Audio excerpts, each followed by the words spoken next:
So, before you dive in here, and boy, it is another long one, we really gotta get a handle on that, I want to point out something. It gets said in the episode, but it's easy to miss. But this was all recorded before the 20th. So, despite the looming existential dread at the time, we were still holding strong to hope.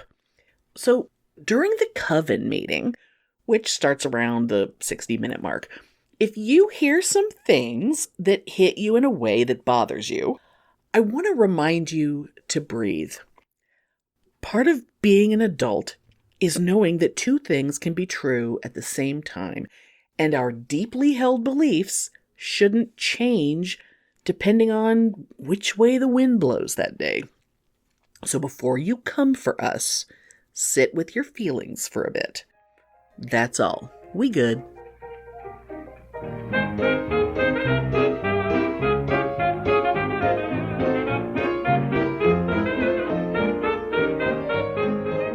Welcome to Pitney and Amelia's Bitchin' Boutique. We may be awful, but we're right.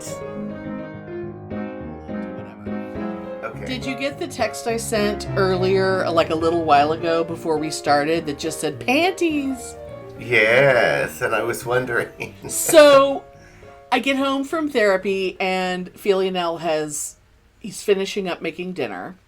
And while we're eating, I'm noticing that he had a movie on the TV that was like Jimmy Stewart and a bunch of other people, like Otto Preminger. I had to ask him, it's like, who's the guy playing the judge? Because I know the voice, but I don't know the face. He goes, that's Otto Preminger. And I'm like, oh, okay. Anyway, but it's Anatomy of a Murder, apparently. Never seen it before. But, oh my God, so scandalous. Like this court case. I mean, they're talking about, like, ejaculate.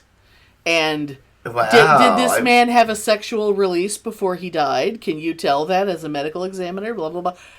And I'm just like, oh my God, I can't believe like Jimmy Stewart is talking about ejaculate or whatever. And I'm like, because back then that would seems like so scandalous to ever have in a movie. I don't know what the year is, but it is in black and white. So, yeah. But then, some things were just black and white for artistic reasons at that point. But when I asked Philionel what it was, what the level of movie nerd he is, and the way that he's just such an encyclopedia of weird shit about movies. Yeah. And when he thinks of a movie, whatever pops into his head is never what either of us would think. So what he said, like, I'm just like, so what movie is this? Oh, okay. Anatomy of a Murder. And I'm, eating my chicken and my carrots. And he just says, this movie is the first film, or it may have been the first American film, to include the word panties. Oh. And I'm like, why would you know that? Why? Why? And he's just like, well, I'm sure it was from some, behind the scenes thing, like on the DVD or whatever. I'm sure, I learned that somewhere. And then he starts talking about, like, well, they did a really good Criterion collection, blah, blah, blah. And I'm just like, I just asked what the movie was.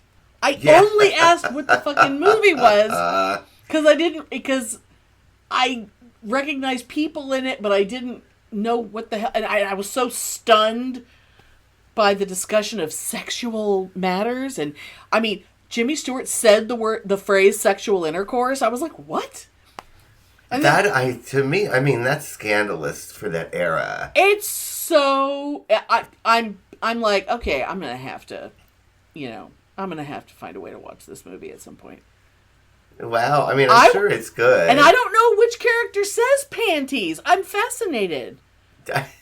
What if it's Eve Arden that says panties? I'm very curious.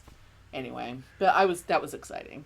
And that it made me think when I read the word panties. Do you remember that? Okay, when I worked at Computer City all those years ago, yes, we had some. The corporate sales guys were just real like business salesman douchey, right? They were just always.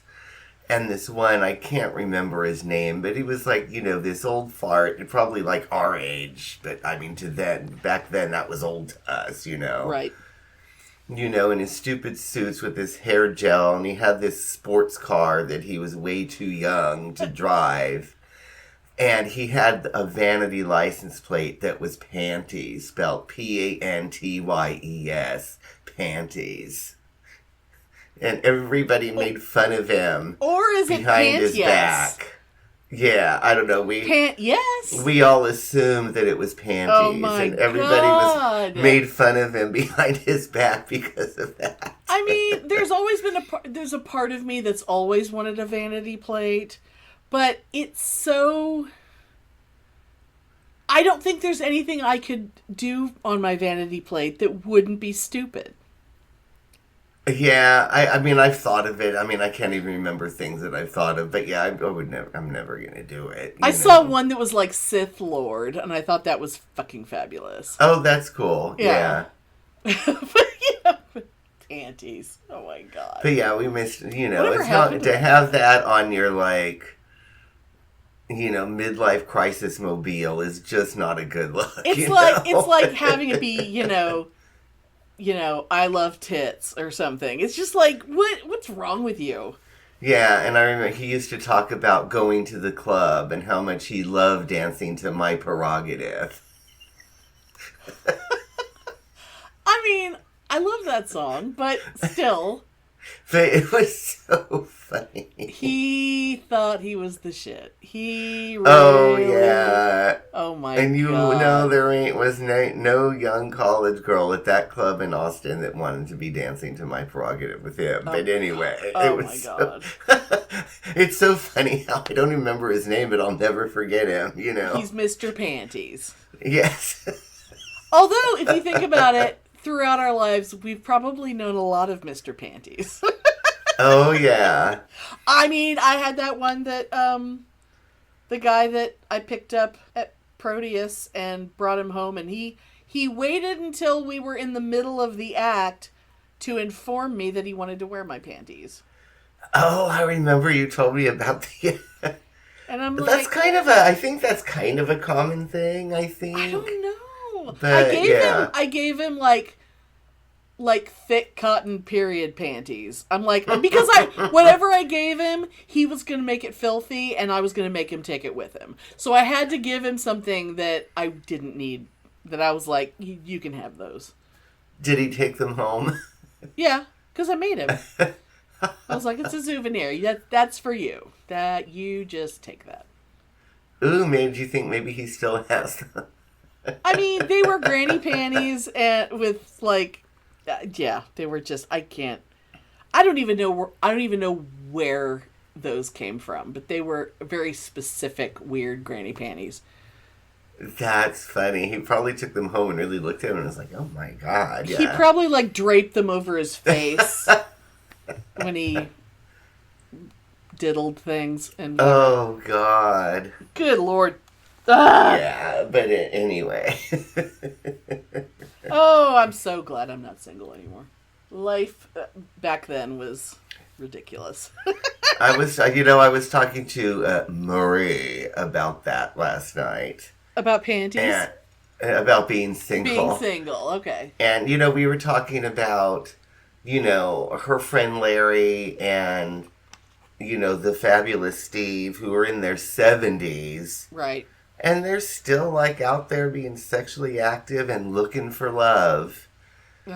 And I'm just like, oh my God, that is the absolute furthest thing from my mind. I can't even imagine even caring enough to I don't even look to get laid anymore, let alone look for love. Oh my God. I think some people just if they don't have the mirror of someone looking at them, if they it's like I don't exist unless he's here with me or something. I think some people really, really cannot be alone. I guess, but how do they mean? I mean, anyway, I don't even know about what Steve does anymore. But Larry, he's always having these dates and these encounters, and And I'm just, wow, good for him, but I can't even imagine. No. Even caring enough to try to go out and find it? Does that mean you have to, like, either be, like on Grindr or something and no thank you? Oh, God, I don't know. Or, like, or go I'm to just the so bar? glad that none of that shit factored into my single life. You know what I mean? Because by the time Feely and Elle came along, I mean, I wasn't even online until, like, right after I started dating Yeah, Feely that's and true. Elle. Yeah. And it was his Yeah. computer. Yeah. Like, his computer at his place. Like, I didn't have a computer. Why would I have a computer? You know, and it's different now with all these scammers and everything. I wouldn't even trust it anymore. Well, and honestly, I think if I was single, like if something happened, Yeah. heaven forbid, but if something happened and I found myself single, I don't think I would be looking for someone. Like, what the hell do I don't need someone. It would be nice to have someone help me pay the bills around here, but because I wouldn't want to give up my house. Yeah. But yeah, if I well, was there's single, that. if he'd never come along and I was single, I wouldn't have this house. I mean, I think that's pretty clear. I wouldn't have this house. You could have Laura not come live with you. And I know that's going to be edited out, but Oh, that's getting bleeped. Yeah. No. I have this friend Tracy who is somebody that I hadn't seen since the '80s, but we used to have so much fun and we've got in touch with one another. Mm-hmm. She has this fantasy that after everything is done, when her daughter graduates college and she's gone, and the situation over here is different. Yeah. That somehow we're going to end up cohabitating. Like she's going to move into the house?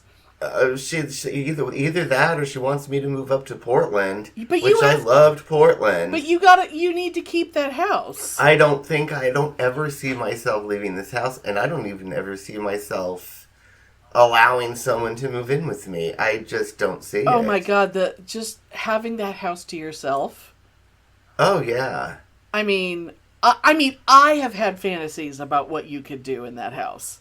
Yeah, because it's not that big. It'd be perfect just for me. And there's rooms that can be used for specific purposes. Like, you could have a room permanently set up for ritual. You could have, the back room where your mom watches TV because it opens to the outside. It would be perfect. And one of my sibling teachers had a room that was only for that, and it was really awesome. Yeah. And I would love that. But anyway. But the idea of cohabitation, oh God, no. The only way to do it is to have a place big enough that you don't have to cross paths with each other that often. Your house isn't quite big enough for that. No, that's not this house. No. It's this house. I'll be fine with, Joxer and one other dog, and then I'll be fine, Yeah.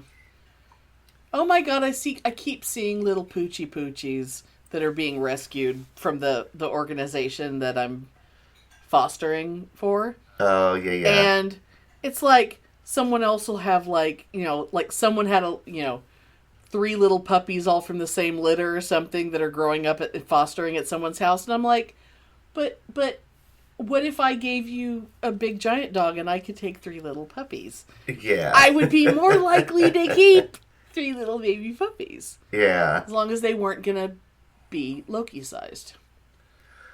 Oh God, I know. Well, hopefully that'll come to an end soon, but you never know. I'm making a lot more of an effort. I'm putting a lot of stuff out there. I put a flyer up at my vet's office. They were very happy to have it. Interesting. With all like the bird flu and the new strains of things and the flu, all the other flus going around. I've been wearing masks when I go, because I've been having a lot of doctor's appointments and things, so I've been wearing masks a lot. And when I go to the vet, I always have a mask on, because he had cancer years ago, and I never know what stage of his, chemo or whatever it is, but he's working. Oh, yeah. But they've always had signs on the door saying, don't take one step in here without a mask on. And a lot of it had to do with Dr. Bruce. But when I went in there the other day to give them the flyer, I didn't realize until I was in there, like, I'm the only one who has a mask on in here. Like, he walked through and he didn't have a mask on. And I'm thinking, I haven't seen their whole faces in like a really long time. Oh, that's kind of exciting though, right? It's kind of weird. Like, since before Spike had his first seizure, because we were already, in quarantine and stuff during those days. So it's just like, it really threw me off to see their whole faces. And when I left there, I was like, I don't even know what to think. I mean, part of me is like, that's great. He must be like completely in remission and whatever. But at the same time, it's like, I wouldn't risk shit. If I had been a cancer patient, I don't think I would ever not have a mask on out there. Oh, I know. And I remember, like, when the pandemic ended, there were so many people at work that I only knew with masks. You'd never seen their faces. And when people started taking their masks off, like, I recognize people by their hair and their eyes. Right. And it was really shocking, like, what you think someone is going to look at, and then they totally don't look like that. Right. It's really interesting. Well, God, when I was in the hospital that one night in the hospital when I had my hysterectomy, every single nurse who was assigned to my room, they all had dark hair pulled back in a ponytail. Everyone's wearing identical fucking scrubs. They all have masks on all the time. None of them wore glasses.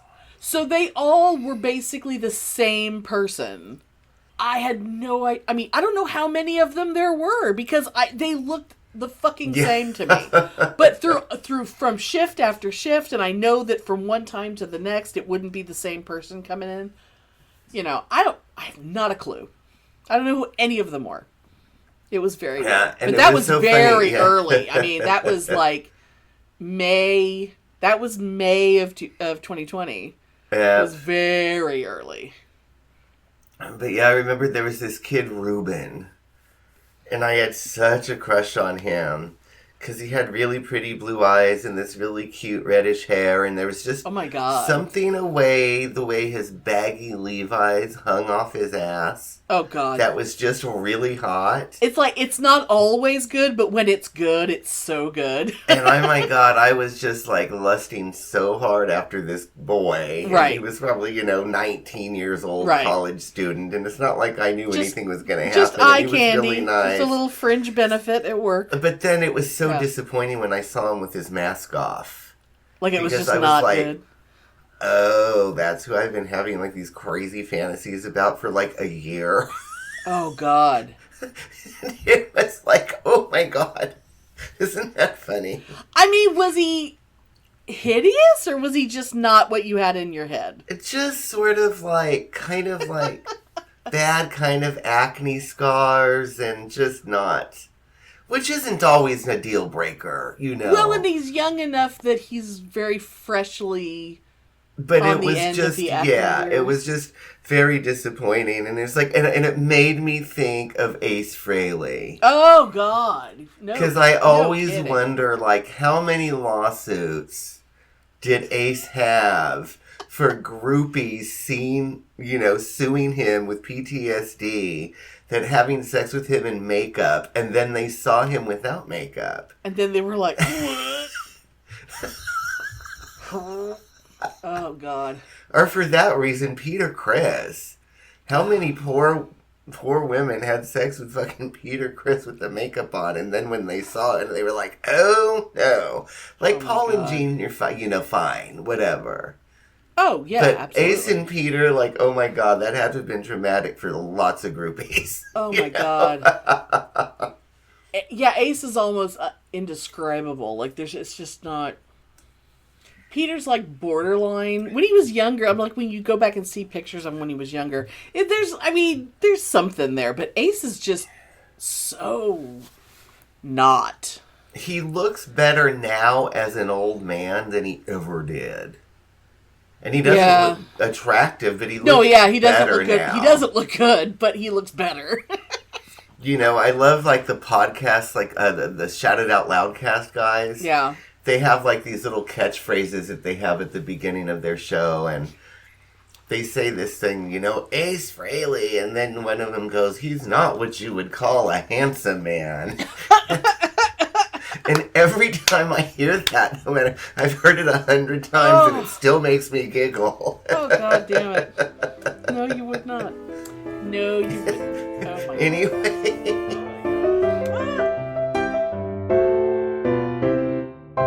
Do you love the strange, the unexplained, and the downright terrifying?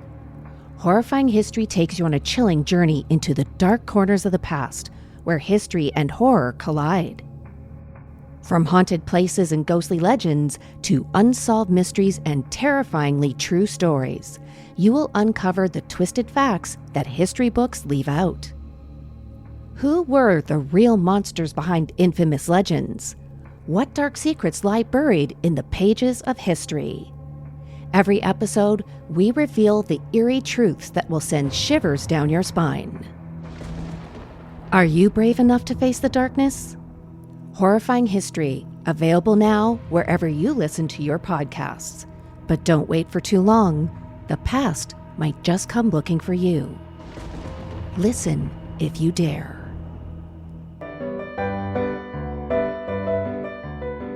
Oh, shit. Did I?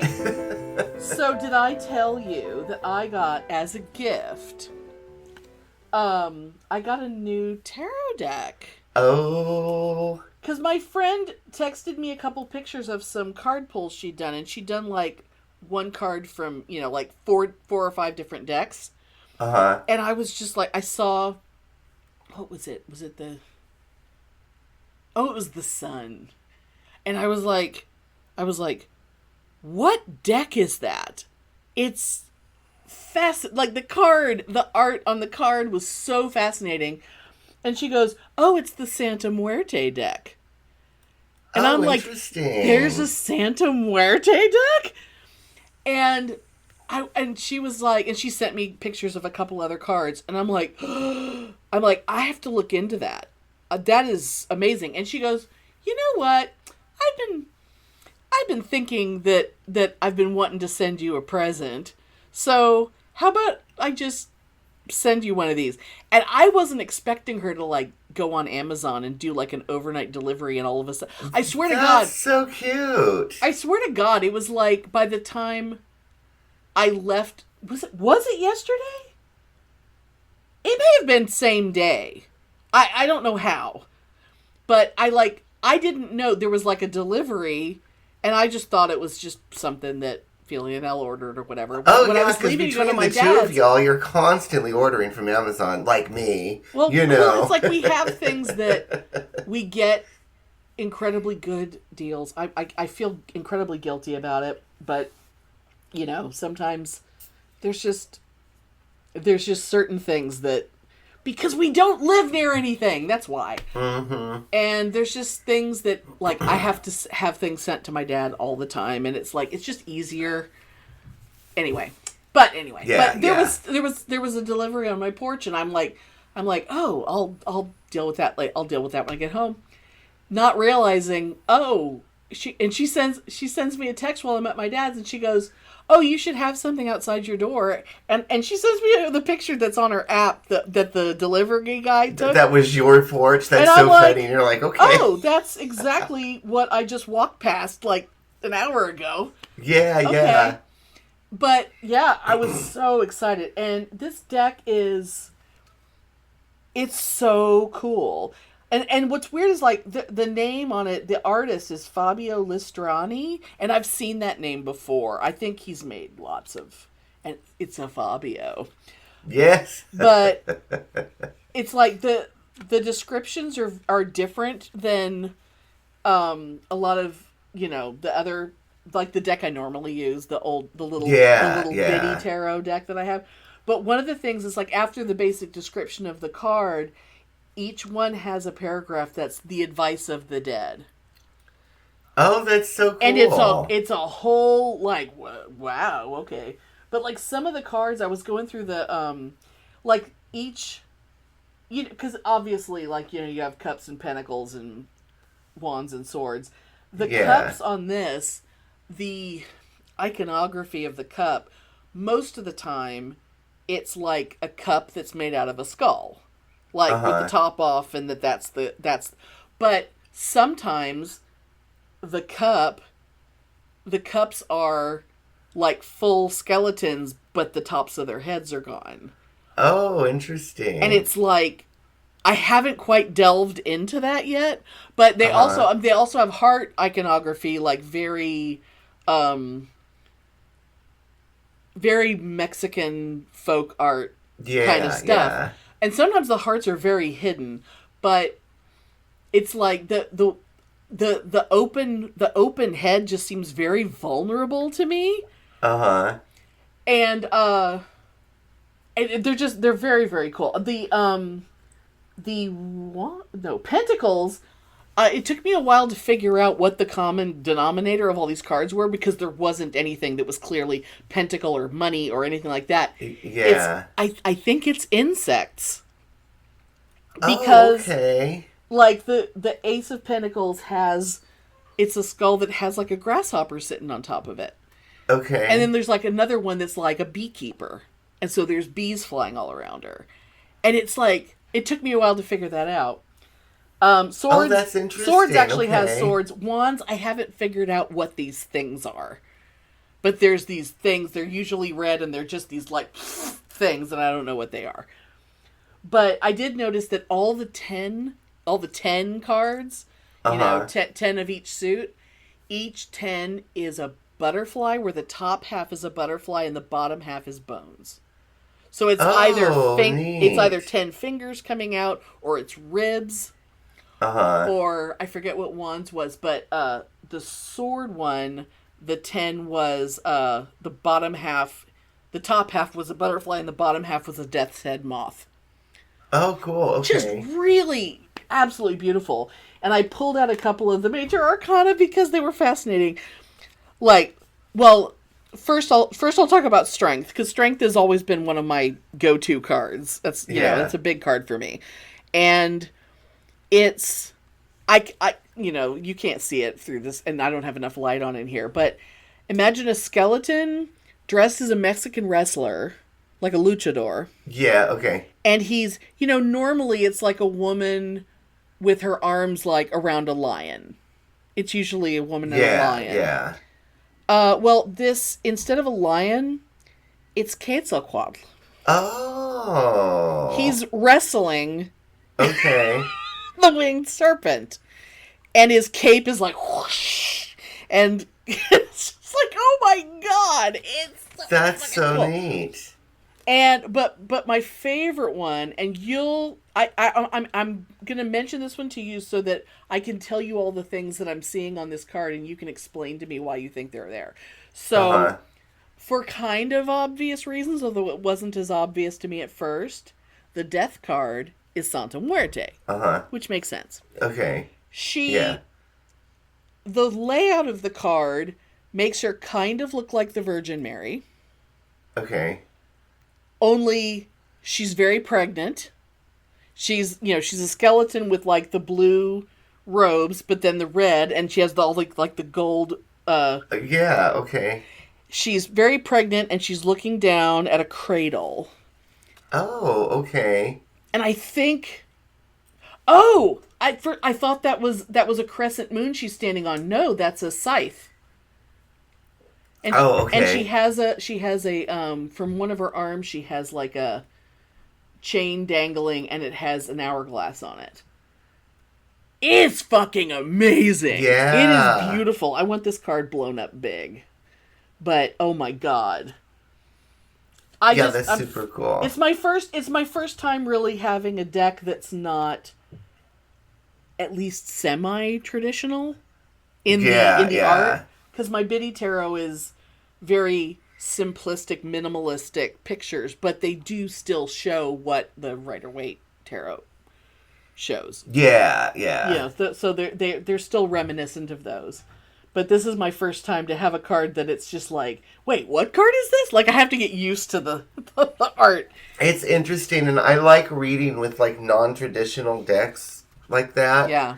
But you have to have, a really good knowledge of the Rider-Waite, which all tarot is based on that, yeah. And, I mean, each deck will have different nuances, which I really like. And so you do get slightly different results, for lack of a better word, right. with different nuances, with different decks. And I found that really neat and useful. Yeah. Like, I love what you said, the death card with La Santa being pregnant.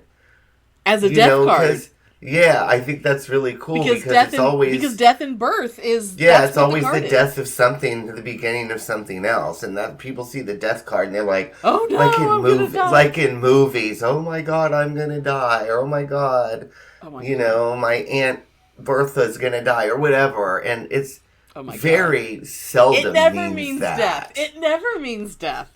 In fact, the worst example, the dumbest example of that was on the show Bones, which I gotta say, there's a lot of cuties on Bones, so, but the main woman, her name is Temperance. No one calls her Temperance, but her first name is Temperance. Yeah. And one time when there was a tarot reader in an episode, she turns over the Temperance card, and they're all like, oh, and then she turns over the Death card, and they're all, oh, and I'm like, God damn it. I was so angry. I was just yelling at the TV like, okay, that is a little on the nose, you guys.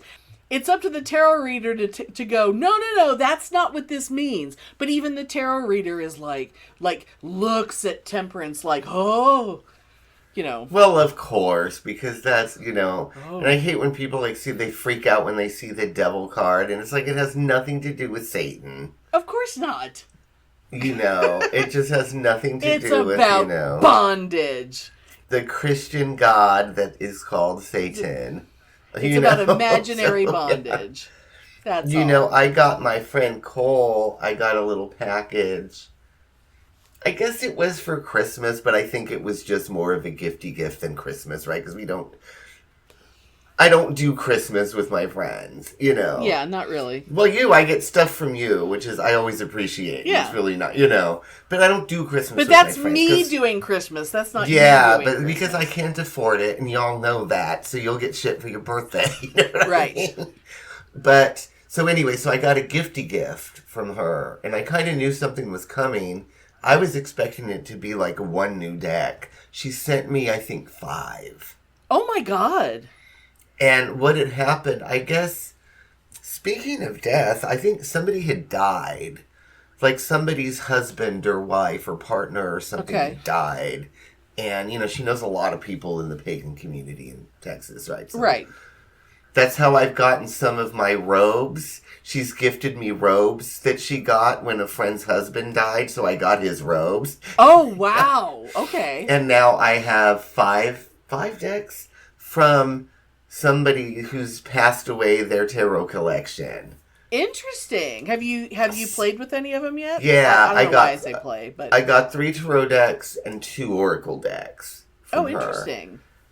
And one of them is, I think. Let me go see if it's here. Hold on, because I brought 2 over to Corinne's. Oh. I went over there and I left 2 of the decks with her. And I don't remember which 2 I left over there with her. I mean, I didn't give them to her. Right. I know. But let me see. Hold on.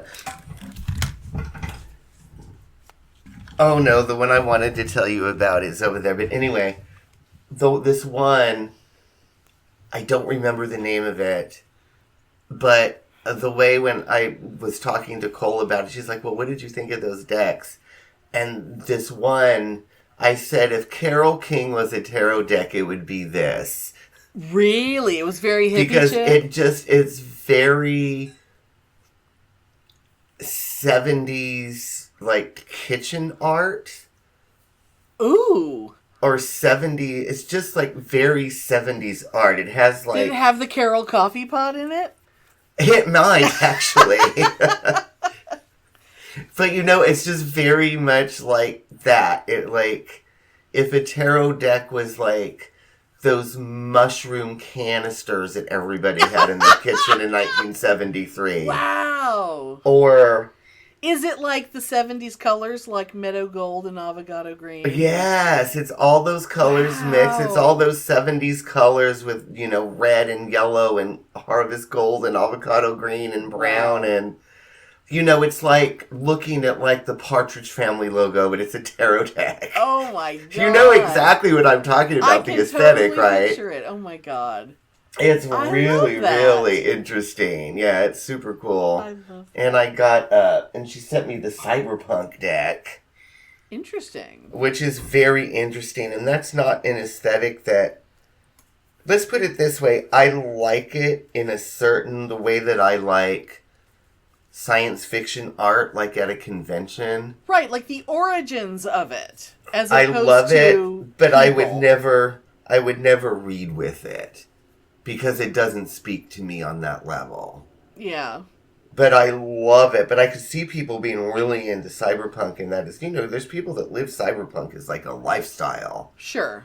And I could see them really reading this deck. Because it's really gorgeous, this cyberpunk deck. Cyberpunk deck, not death. Yeah. Is it a little hellraisery? I wouldn't read it.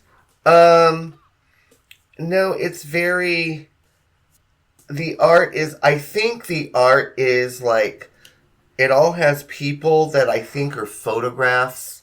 Okay. That are painted over. It may all be computer art, but it's very like, futuristic, weird, sci-fi art, but with people with hats and goggles and stuff. You know what I mean? Right. And it's really, really cool. I won't read with it, but I love having it as... like a collection. Yeah. Like a collection piece. Well, it's like my arcane bullshit deck, which the cards crack me up, but I kept thinking that I would use it for something. Yeah. But I think there's a part of me that,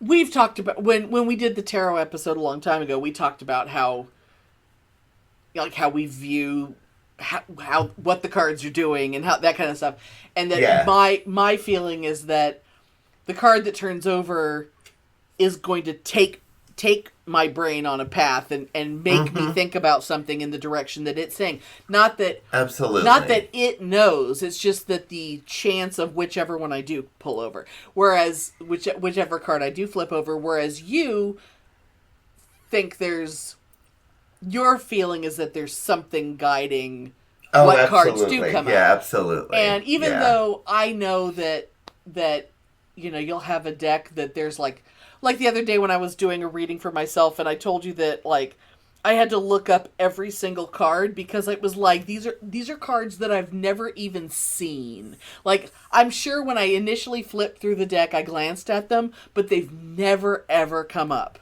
Oh, I love when that happens. When you get cards that are like, God, this comes up so seldom. What the fuck? Yeah, I love that. Like, what the fuck is a 5 of Wands? Or what the fuck is a, And it was so, like, you're making me look all this up. I was like, 8 of Swords, what the hell?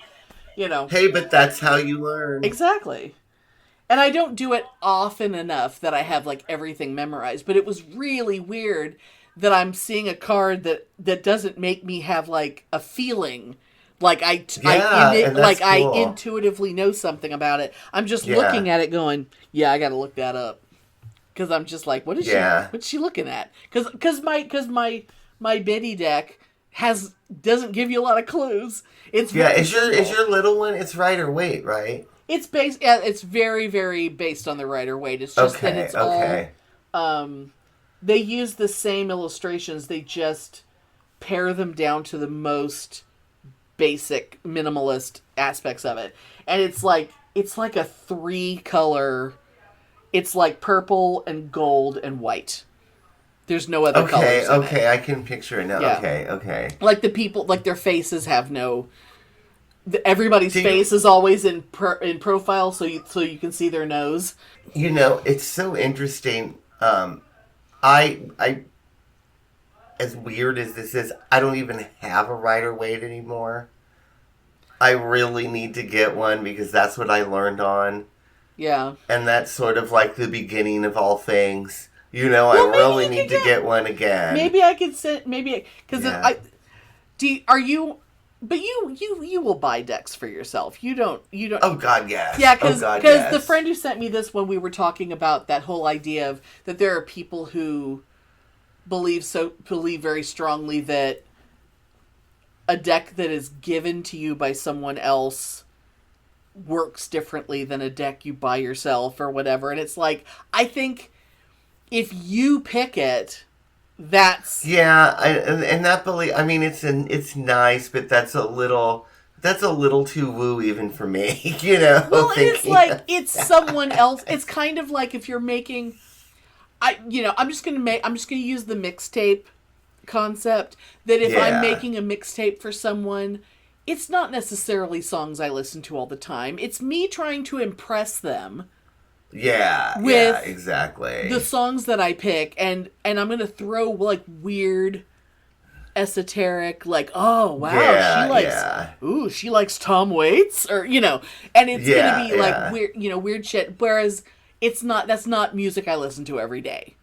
Yeah. But I want them to think I do, because I want them to think I'm cool. Whereas if I buy a deck for somebody, like, oh, I think you'll really like this. As opposed to, like, she wouldn't have sent me that deck if I hadn't seen the cards that she showed me pictures of, and I went, what the fuck is that? Yeah, I zeroed in on those cards, and I was like, tell me what this deck is, oh my god.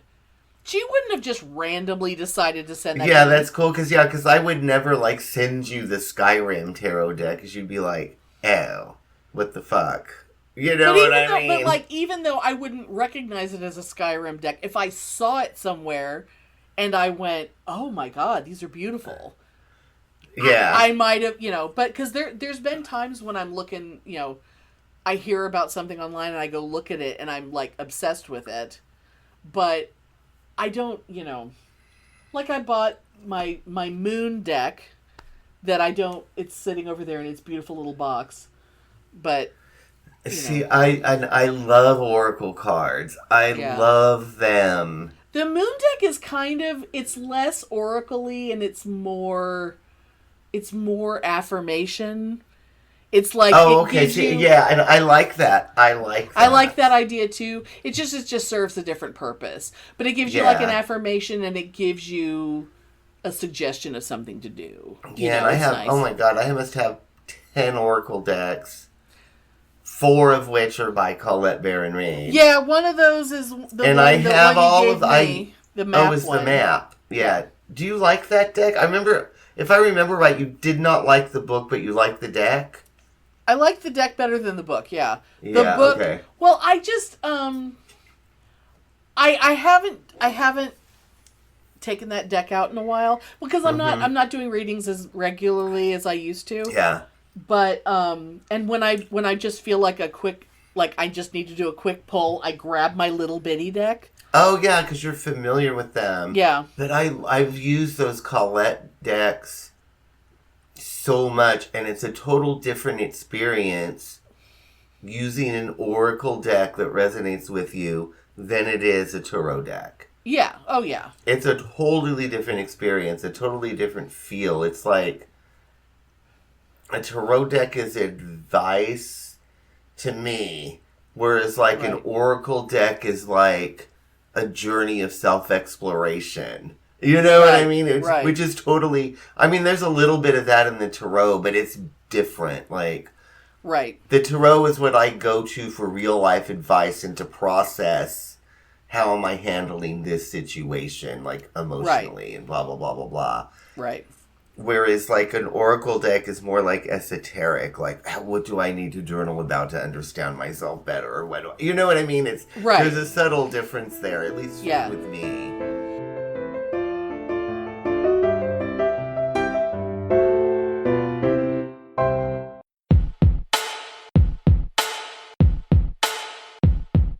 The Bitchin' Boutique. Yes. I think we need to give them a thing, Spike. We can give them a drop that they could plan out their show. Yes, I think we've got to find some time and get get time to we should do it that. right now. I think we should do it right now. Look, I'll show you how easy it is, Spike. Watch this. I'm just going to do it live. Okay, do it live. Like that bloke screams. I'm just going to do it live. Watch this. Hi, this is Dr. Dan from the Two Skeptical... I can't do it now. Look, I can't speak. Too much pressure. I'll try again. Take 52. Hi, this is Dr. Dan from the Two Skeptical Chaps podcast, and you are listening to the most bitchin' boutique. See? That was easy, wasn't it? Okay. They could send us one, we could play it as. Yeah. Right, you do it. Yeah. Right, What do you want me to say? Whatever comes to mind. Hi, this is Spike from the Two Skeptical Chaps podcast, who ain't no bitch, but you're listening to the Bitchin' Boutique. Oh, that was good. I hope they use that. Let's see if they cut it and put it in their next show. Diplomatic community.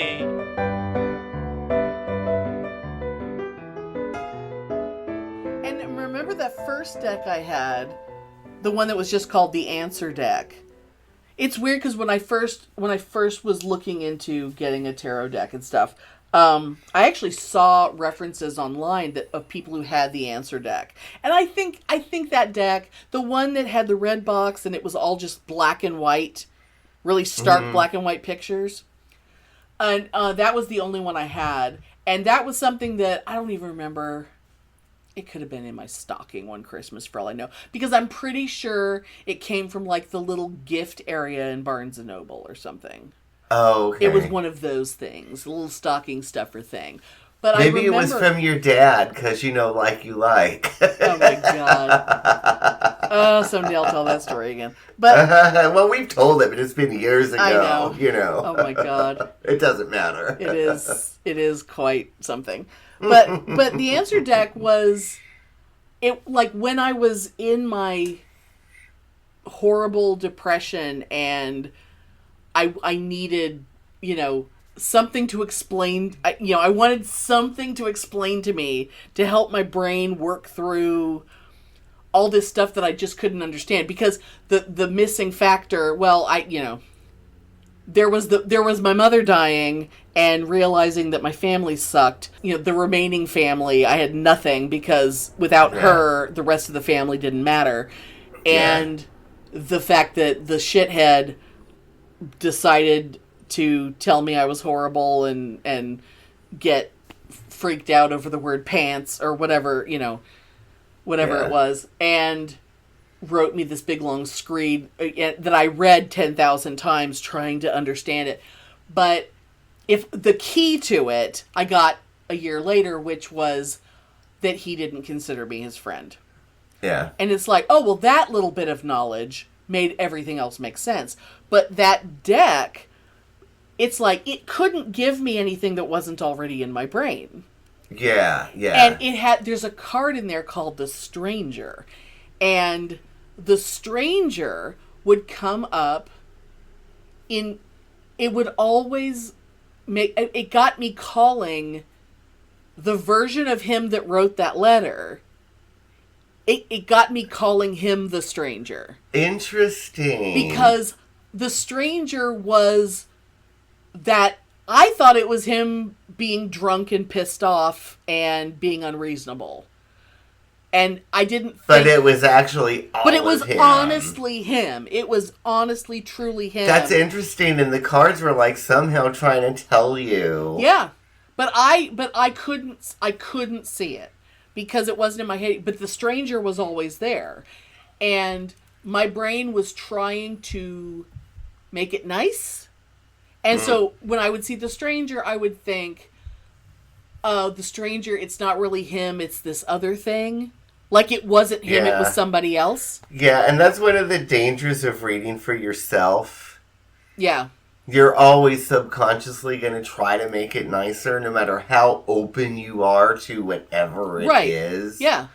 That's like when I read for even people that I know, like really well, I'll be like, I know about your life. I know what your issue... Like the reading I did for you when you were here. Yeah. I was like, I know all about your life. I know, but I don't know what this is about. And I don't want to know because I want to just read the cards. Right. And I don't... Yeah, we got to get through the cards first and then we can go back. I don't want to inject any opinion on... Right. And that's why I loved reading for strangers. Yeah. Because I'd be like, I don't want you to tell me a damn thing. Because they wanted to tell me their life story and they wanted to tell me what their question was. And I was like, I do not want you to tell me Yeah, I don't want to know a shit. single thing Yeah. until we get here, which is like 3/4 through the reading. Yeah. I just want to read these cards as I see them and make a story. Right. And if it applies because to you, anything that affects, that influences, yeah, it's like, so I it's didn't gonna want to fuck know it up. nothing, and I was like, if it applies to you, you can tip me, and if it doesn't apply to you, you can shut up and go on your way. But I'm still taking your money. No, I would never say that. But the thing is, it's like it does apply. I never, ever, ever, ever had one that totally bombed. Well, because even if you were doing, like, when you're doing a reading for me and you know a hell of a lot about what's going on with me, but there could be lots of things I hadn't brought up. Yeah, and Because I didn't always think read they the were cards important, because you don't or- tell me everything that goes on in your mind. No, You know. but there's always things that, especially when there's a problem, usually if you're struggling to figure out what's wrong or I can't find a solution, it's because you haven't figured out what the actual problem is yet. Yeah. And so it's like, once you know what the actual problem is, which is probably some little thing that was way back 6 months ago, instead of the thing that's in front of your face right now, like, you don't realize there was the building, and then all of a sudden it's, oh. But until the card gets turned over, because that's the beauty of the weird randomness of this image, and it triggers the memory, and you go, yeah. oh, it's that. Like, your brain goes, oh, okay. But it is really weird. Like, I do not consider myself a psychic, and you know that, right? I mean, absolutely 1,000,000% do not consider myself a psychic. 1,000,000%. And most of the time, we don't consider other people psychics either. Yes. But I remember these two things. One of them is a really sweet story, and one of them is, like, also sweet but sad. There was this kid, he's probably 14, at the Colonel Folk Festival. Okay. He kept coming and looking at the cards, was very interested. You know, and I was like, I will do a reading for you, but I need permission from your parents. Right. I don't read for minors unless their parents specifically come to me and tell me it's okay. Oh, yeah, because you don't know what you're going to find. And Yeah. he brings back his dad and his mom. They're both really nice, obviously liberal, the right kind of people, right? Right.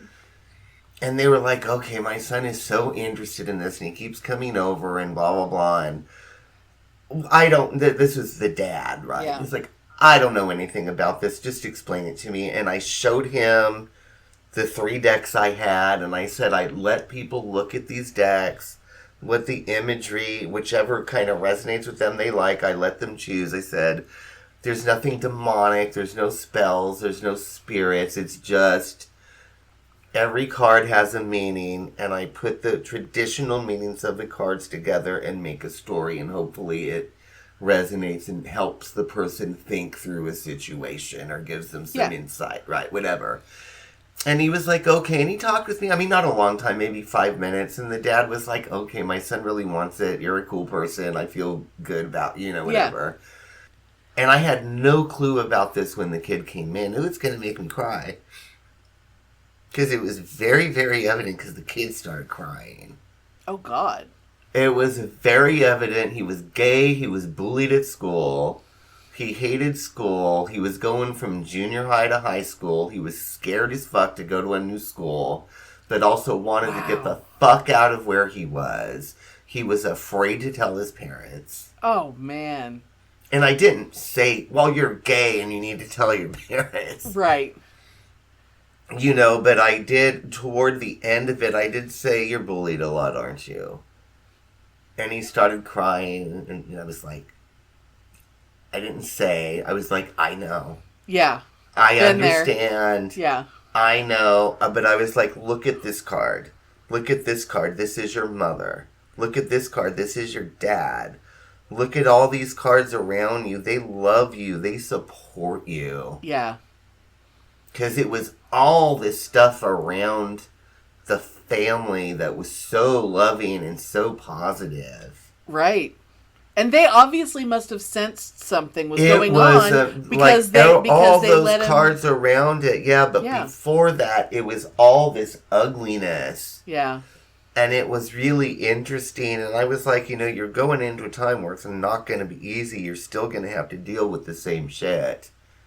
But you need to communicate with these family members. And I'm seeing this as your mom and dad. You need to communicate with your family what's going on. Yeah. And you're going to find and be surprised at how supported you are. And you're going to have a positive outcome through some... And I totally knew that's what it was. 100%. Right. But it never looking at him, talking to him, he didn't read as like a big old, you see some kids and they're just like, hi Mary, he wasn't like that at all. Yeah, hello. I always wonder what happened. Away. Yeah.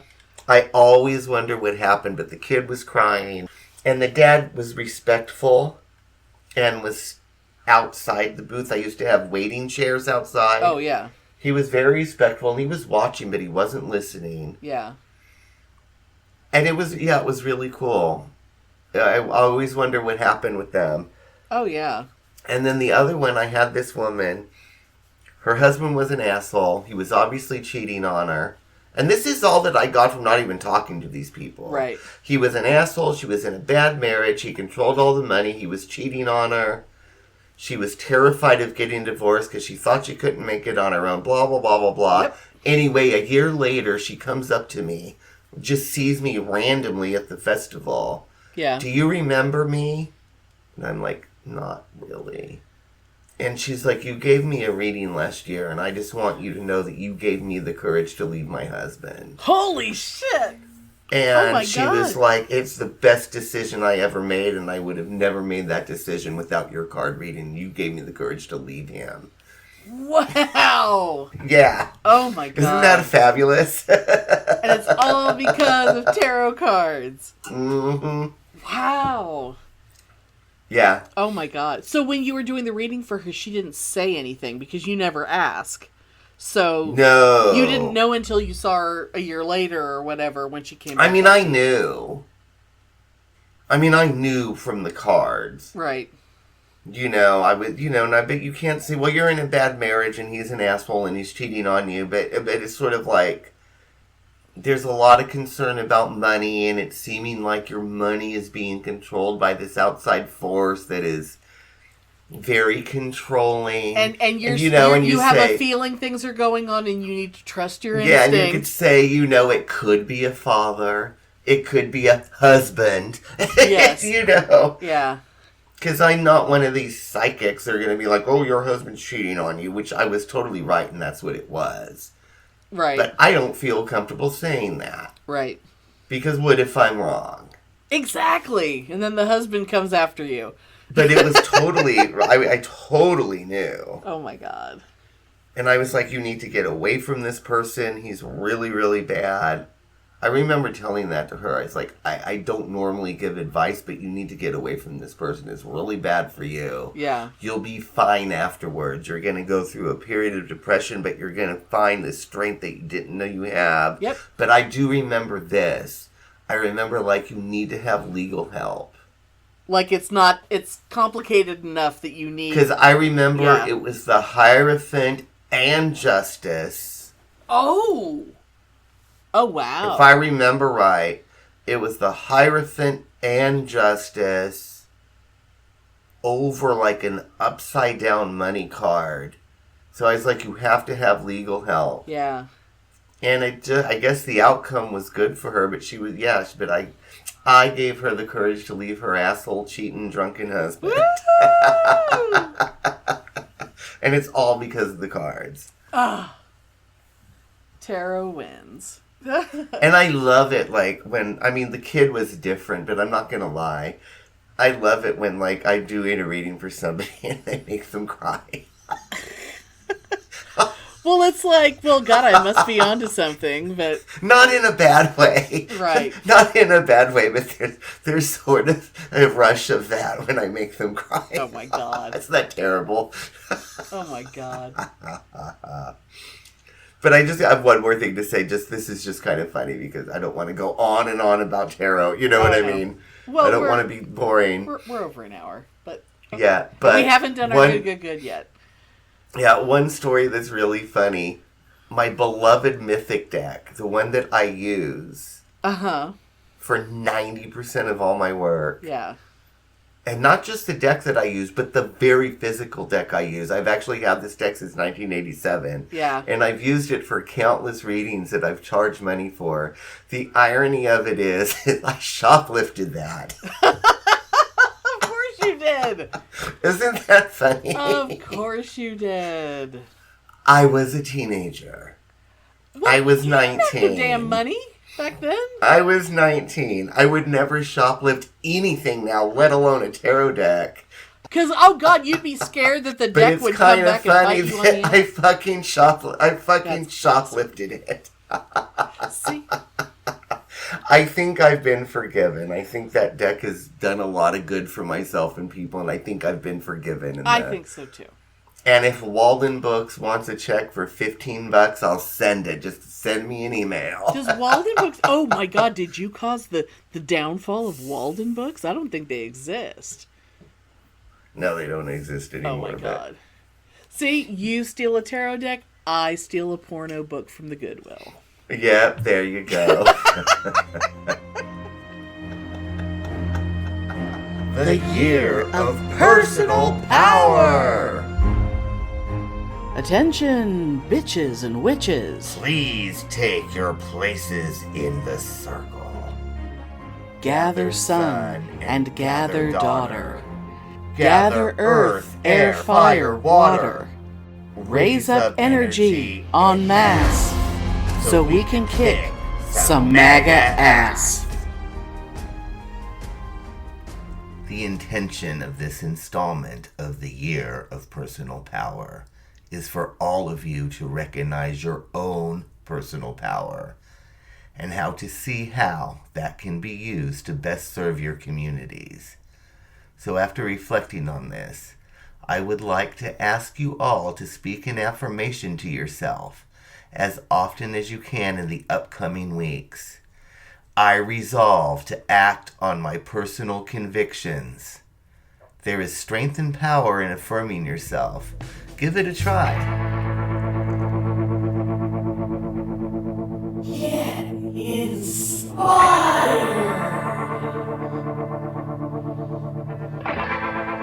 So, here we are, about a month into winter, and we've hibernated and taken care of ourselves and done a lot of thinking. But spring will be here in a couple months, and we'll need to be ready to start planting. We each need to decide what we need to grow that crop. Personal power, strength, perseverance, competence, confidence. Big ticket items for sure. A little scary, especially when you're sitting there thinking you don't have any.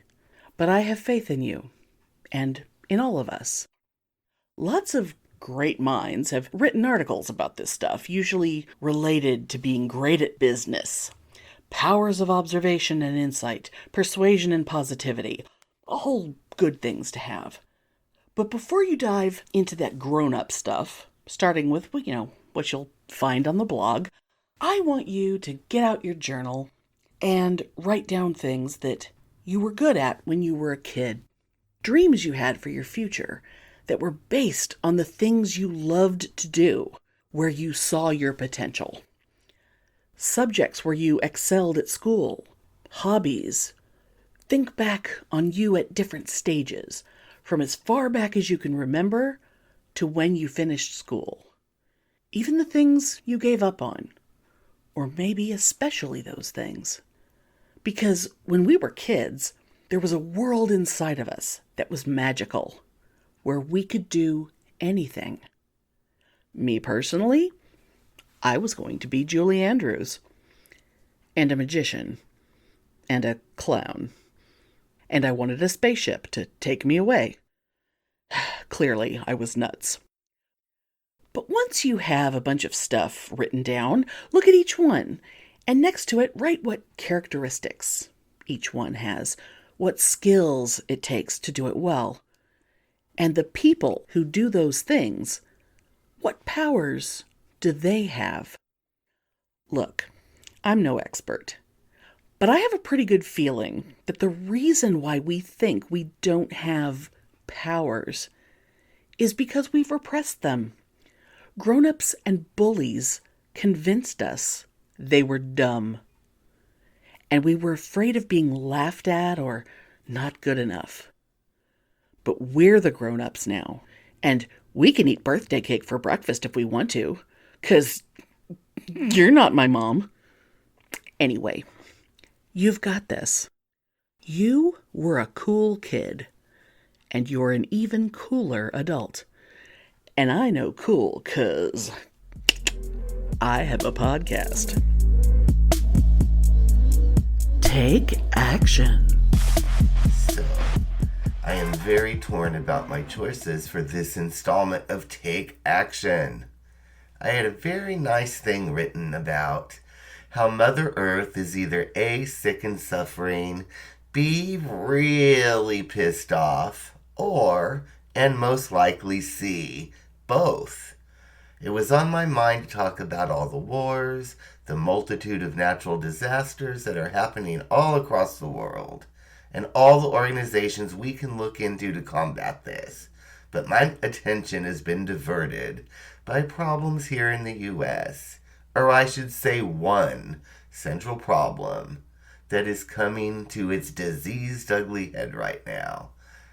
Donald Trump, you say. Republicans, you say. Bigots, you say. I feel that it is all and none of those. Those are the festering sores on our country. But the disease is our division, our anger at and disgust for one another. And I have a simple but perhaps effective suggestion on how to make that better. But back to my original Mother Earth thing for a hot minute. One of the multitudes of natural disasters happening right now are the devastating LA fires in my home state of California. It is obviously near and dear to my heart, and I have been happy, humbled, and enriched seeing the way people of this state are coming together to support their neighbors that have been affected by this tragedy. It is not racial, political, sexual, or any other form of identity. It is people helping people, volunteering, giving food, giving money, donating supplies for shelters. It is an example of what we can all be to one another. And I hate that it takes a tragedy for people to get over the bullshit of judgment, to see others as worthy of assistance or community. And all this is to my big point. I am recording this 2 days before Trump's inauguration, and there were big anti-Trump marches, protest rallies, here in San Jose and all around. I looked online. They are being held all over the country. I see the desire to attend these events, to go show our anger and outrage and our judgment of the other side. But these events, in and of themselves, are useless expressions of emotion that 90% of attendees will go to, feel morally superior about, and then will go home to their lives and bitch online and never do anything again. Rather than do that, please attend one. Let out your frustrations, but use the event to network with others and to gather flyers, phone numbers, etc. for organizations that will do something to make change. We keep saying it. Write letters, volunteer, send checks, but while it is needed to oppose and fight the institutions that are being oppressive, I would suggest that in between that, help your neighbors. Be friendly.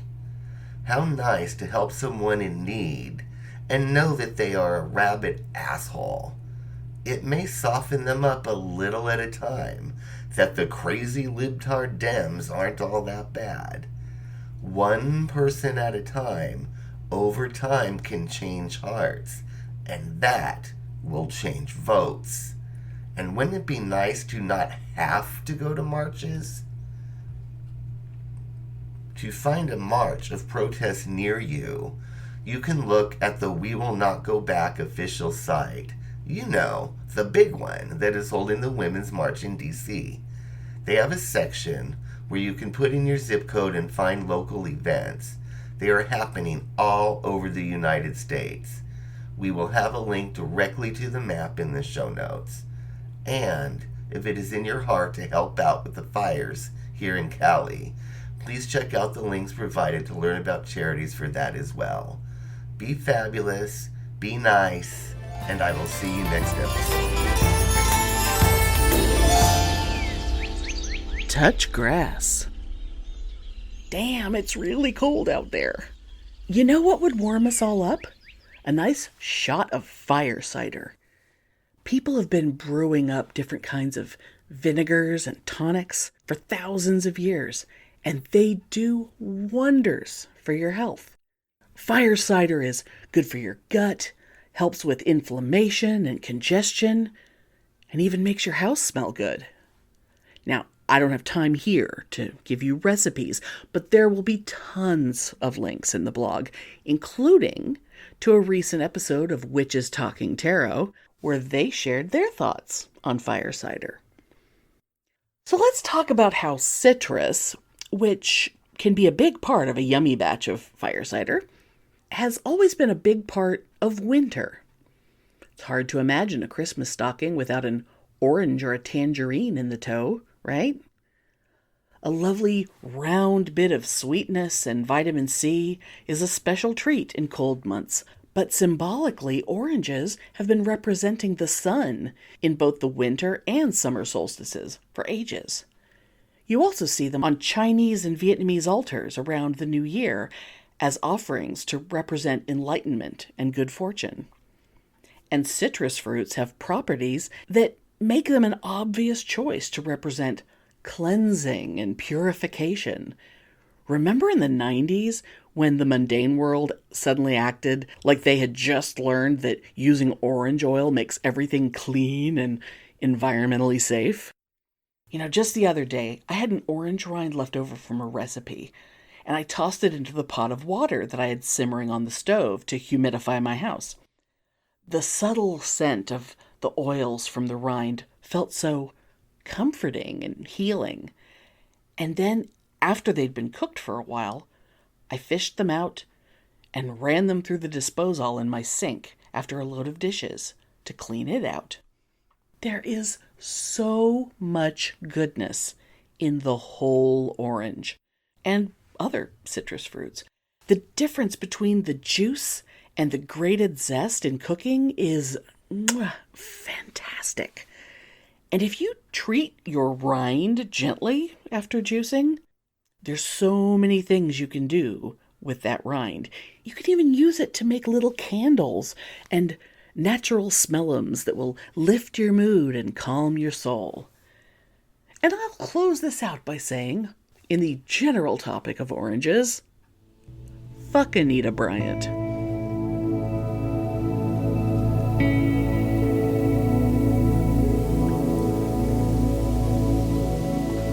Reflections and journaling. For the journaling reflection this time, I have chosen to draw inspiration from the Strength card of the tarot. It is traditionally an image of a human figure with arms around a lion, which is, by all accounts, tame by the time the image is portrayed. This inherently illustrates the culmination of a time of taming, coaxing, and communicating with the very primal and wild animal. This is a powerful visual for a process that we have all gone through in the past 2 journal exercises, and a very apt reflection as we close out this year's season of Earth. I have asked you all to look at power outside of you and notice how this affects you, then to look within to see your soul. What are your passions, your interests, your dreams? If you have not done these journaling exercises, please do yourself the service of doing them and taking the time. Really looking at the Strength card can only be done after previous reflection is experienced. So, when you have a moment, picture you cradling a lion, however you choose to see him. The lion being calmed is the calming of your fears and insecurities over allowing yourself to become the you that you can see you as. How have you processed these limitations? How are you going to move forward on your journey to be personally and socially active, to act on your own personal convictions? Take some time with this. Open up your journal and write it down.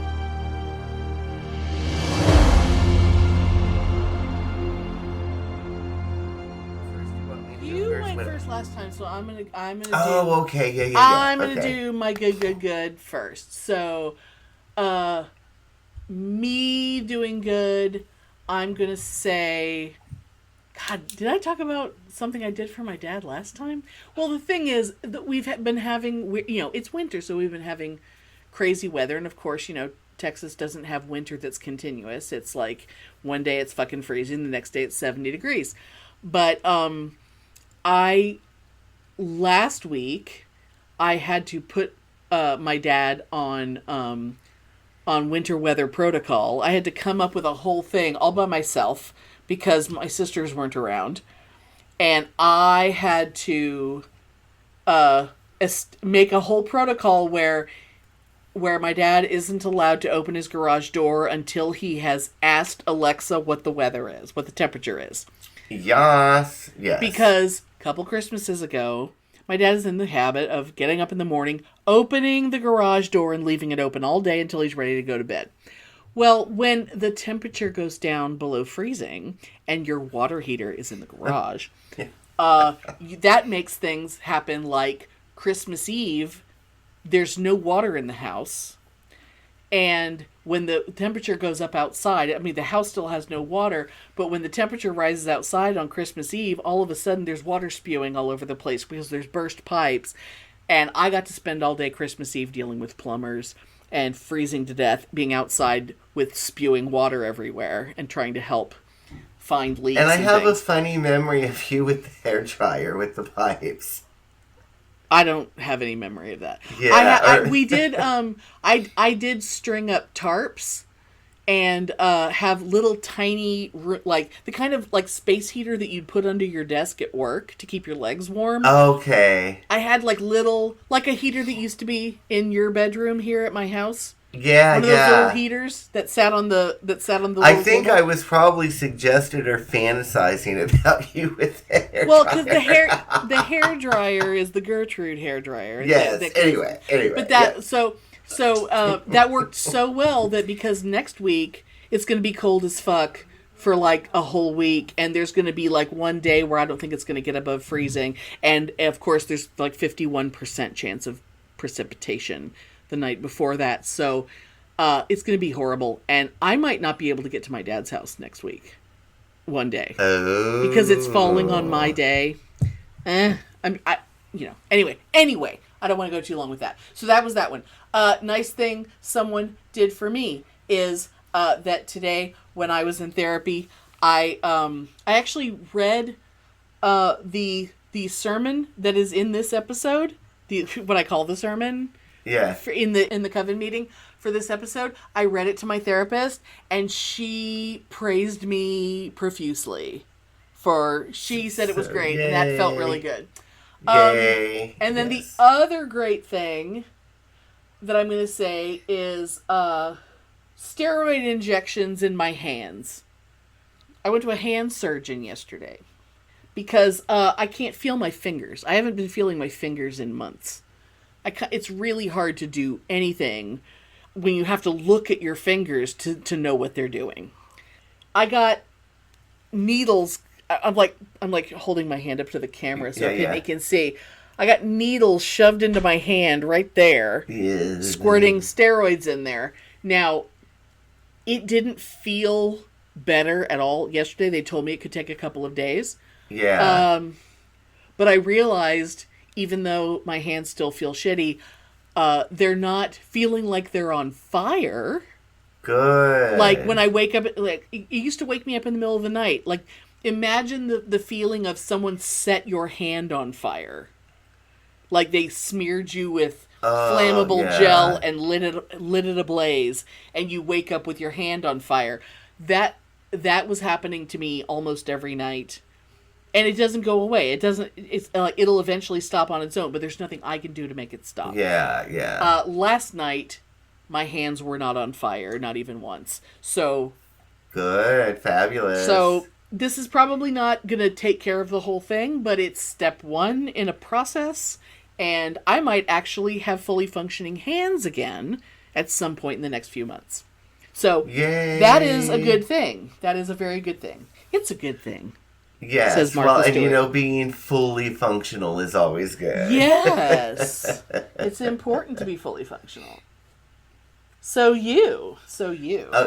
Yeah, so mine, I think that the good thing that I've done for somebody else is actually I'm doing it tomorrow. Uh-huh. But I've been putting this off for weeks, just out of selfishness. Okay. I'm finally taking my mom to Modesto Oh, God, she's been talking about Modesto. to go visit my cousins, and Yeah. she's been talking about and it's not like I mind going to Modesto to visit my cousins. But it's not close.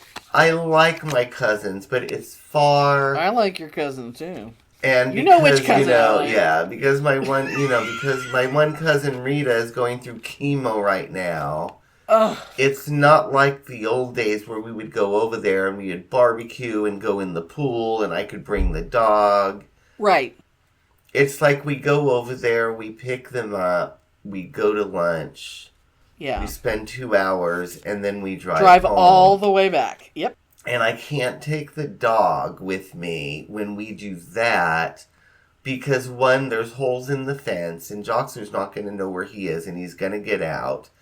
And two, can't if I take him to a leave him in the restaurant. house with their other dogs, There will be because problems. there's other dogs there, he leg lifts Yeah, because he doesn't to know what's spray. going on. Yeah. because he's going to leg lift. And so now to go to Modesto, it's a big fucking ordeal because I have to schlep the dog over and pay for daycare. Yes, you do. In addition to going to Modesto. So my good thing is I'm taking Mom to Modesto. And That's very nice of you. But it really is just, I'm not going to lie, and I know it sounds selfish, but it's a fucking pain in the ass for me. So that's my good thing. Yeah, well, it's if you could get there instantaneously, if we could teleport places. It's like, for me to visit my family, I have to go to a fucking airport and fly to another place and then deal with another fucking airport. And it's Yeah, like, I don't want to yeah. do that. You know, it's great when I'm there, but then there's the rest of it. And Yeah, but it's Okay. like, it's the drive, it's the daycare, it's everything. it's, you know what I mean? It's the like- dealing. It's the dealing It's with it. just the dealing with, yeah. Yes. Anyway, so, and then the good thing that that somebody did for me, and this is about Mom, and this is a little thing, but you, Miss Amelia, will understand what a huge fucking deal this is. Oh, okay. So, this actually happened this morning. Okay. Although it's been progressing over the last couple weeks. Obviously, I'm in my room right now. Right. Because, Mom is active and doing stuff in the garage and stuff. But for me, so I have a table set out in the garage, which is an outrageous affront to sensibility to my mom. Yes. And I have an ongoing Lego project, which I'm 98% done with, and I'll send you pictures because Oh my God, how exciting. involved on that table, which is an affront to my mom's Yes. sensibility because it's a mess. Yes. I had to move the Legos to the built-in desk, which is an affront to my mom because it's a mess. Right. And then I set up my desk on the same table with my notebook, Yeah. tarot book, different pagan books. She because doesn't I'm use that desk. It's only Yeah, you're the only one who because ever I'm uses writing stuff for this episode. it. Sure. And I need space that's not my little desk in my room. Yeah. And heaven forbid I had to run the internet wire. I have to run an extension cord. Right. Which is all fine, but that is my mom is just like so... Something is there, and it wasn't there 10 minutes ago, and I don't like it. Yes. Yeah, so the nice thing that somebody did for me was, Mom, when I was bringing everything back in, you know, just to bring the computer in, just to do this. Right. You know, Mom was like, well, I know that your notebooks and your project are still out there and you have your cords and everything, and I know you must still need them, so I'm just letting you know that I'm not touching them anymore, so you don't need to say anything. And I know that you need them, and I just want you to know that because I let her fucking have it a couple weeks ago. Oh, yeah. Oh, my God. Because she moved my Lego thing, and part of it got destroyed where I had to reassemble. Right, yeah, she kind of took pieces apart and put it back in the box. Yeah, uh-huh. And I let her fucking Oh have my it. God, when you told me that, I was like, I mean, we can't even do the other Lego set that I have here because we can't deal with the giant dog who would go knock it over, but because you need to be able to walk away from a Lego set and trust that it'll be there when you come back. Yeah. And she was like, I know this, so you need all this, and you're still working on it, so I just want you to know that I'm not going to say anything in this half the garage I know is yours right now, and oh I'm my like, God. Finally, thank you, hello, you know, so I think we've gotten it's that almost hurdle. as if you live in that house and you have the right to some space. I know. That's amazing. It's only been 5 years. And then the other thing, like the good that I'm just general happy for is, you know, it sounds crazy, but I really do like working at Target, right? Yeah. I know where every fucking thing is in that store, with very little exception. Right. You know, like this little old Hispanic lady came up to me yesterday and she's like, I can't find something. Can you help me find this? I need a fresh. And I'm like, are you talking about like the stuff like to clean your washing machine? Yes. I can't believe you know what that is. I'm like, follow me. I'll show you. I showed her exactly. I pulled it off the shelf. I gave it to her. Oh my God. And then she was like, I need mineral oil laxative. I can't That's over find here in the it. pharmacy.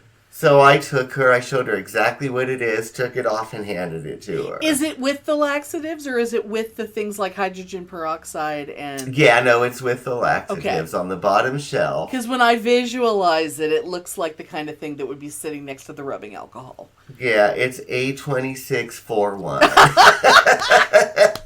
At the Target on Coleman. Yeah. Oh my God. But anyway, and she was there, and anyway, so she was so happy, and then I ran into her later in the store. She was just perusing stuff. Yeah. And she just came up to me, and she's like, what is your name? And I told her what my name is, you know. And she actually hugged me, scratched my back for a minute, and said, you are just such a nice man, and I want to thank you. You've been so helpful, and it's so rare for people to be this helpful to people anymore. Oh, my God. Now, see, and it was so like sweet. That is the only thing I miss about retail. Like, it was so sweet. I couldn't work. I don't have the temperament to work retail anymore. But when I worked at fucking Mervyn's, I had regular customers. I had kids that I remembered what size their fucking feet were. Yeah. And so it was back to school, and they're back to get some new shoes for back to school. And I'm like, oh, well, you know, she was a 13 last time. You think she's ready for a 1? You know, and her parents would freak out that I actually... And I'm like, I don't know why I sometimes remember things, but I do, and I know who you people are. I see you all the time. But, you know, I miss, you know, the good customers. So that was really sweet. But yeah, I pretty much know where sweet. Every fucking thing in that store is pretty much. Not everything, but very nearly so. Oh, yeah. You know? Oh, that's the way I was in, when I worked at Lucy in Disguise, the costume shop that is no more. It still makes me so sad. Yeah. But the party room, as much of a overwhelming, oh my God, there's so much shit in this room. Yeah. And it goes up the walls, and then there's a whole backstock area that's these big cardboard boxes just filled with shit, and some of the boxes are marked miscellaneous. But I knew what was in every miscellaneous box. Yeah. I knew every single thing that was there. You know, the only way that I would be wrong is if someone sold it while I was out of the room. Yeah. You know, Yeah. if it was the last one and someone sold it. Otherwise, it was everything was exactly where it was, and I knew that. And yeah, that's a weird feeling. My brain used to be better before all, the pot and the pills. Yeah. Well, I'm very absent-minded in the Space Cadet a lot of the times, but I remember everything is at my target. I mean, I remember, weird things I learned in school. I remember weird mnemonic devices that my biology teacher taught me, stuff like that. But I don't remember what I did an hour ago. Yeah. Because I'm an old lady. Whew. Okay. So yay. It's okay being old. I'm an old fart too, and you know what? It's better than the alternative, I always say. Yes. And there go the dogs again. Do you hear them? No, not this time. I heard them last time. Vaguely. Okay. I heard him better last time. I think Audacity is filtering them out. Maybe so. Maybe so. Anywho. Thanks for listening. If you enjoy our show, please take a moment to rate and review us wherever you listen. If you send us a screenshot of your review, we'll send you a Bitchin' Boutique sticker. Everyone loves stickers. Please subscribe or add us to your favorites wherever you get your podcasts. Subscribers get new episodes first and are also more attractive. Drop us a line anytime at PitneyAndAmelia@gmail.com. We'd love to hear from you.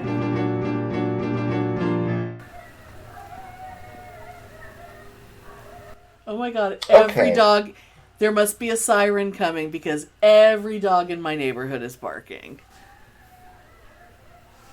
I'm going to turn my gain up so I can record it. Oh my god, I hear it. I hear those dogs. Okay, there's howling and barking and God knows what. Alright, turn that back down. Puppies.